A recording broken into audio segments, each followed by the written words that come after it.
আজকে আমি ছোলা রান্না করব। বাইরে বৃষ্টি, এর মধ্যে যদি ছোলা দিয়ে মুড়ি মাখানো হয় তাহলে জমে যাবে।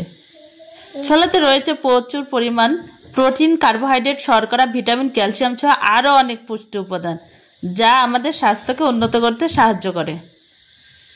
বুট খেলে হৃদরোগ, ডায়াবেটিস এবং হজমের সমস্যা সহ বিভিন্ন রোগ প্রতিরোধে সহায়তা করে।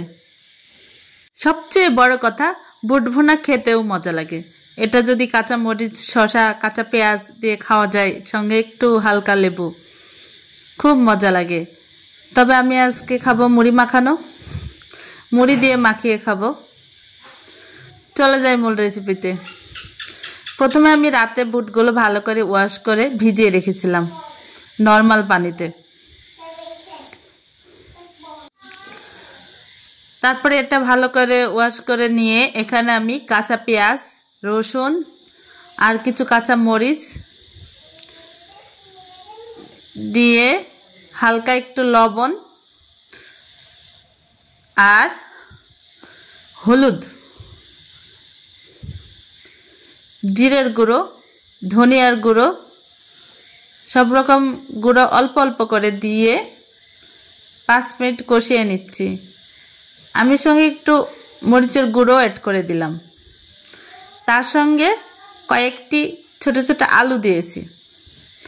আলু দিলে বুট ভুনা খেতে কিন্তু ভালো লাগে, একটু মাখানো মাখানো হয়। ভালো করে 5 মিনিট কষিয়ে নিয়ে এটা পানি দিয়ে দিচ্ছি। পানির পরিমাণটা কিছুটা বেশি দিতে হবে।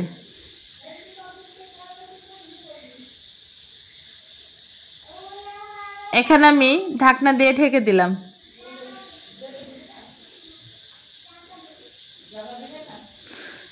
কিছুক্ষণ পরে এই তো দেখছি প্রায়, ভালো করে নাড়াচাড়া করে নিতে হবে, কোনো প্রকার রস থাকতে হবে না। এখানে হালকা একটু রস আছে।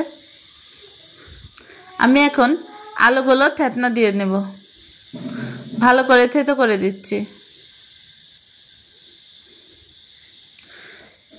এগুলো অবশ্য ভেঙে দিতে হবে, কেউ কেউ আগে আলু সিদ্ধ করে নিয়ে ভেঙে দিতে পারেন, তবে এটাই আমার জন্য সহজ হয়।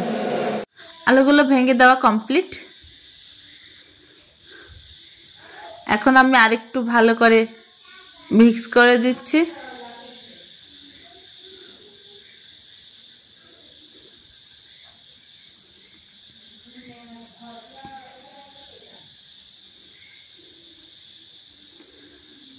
এখন আবার কিছুক্ষণ ভালো করে ভেজে নিব।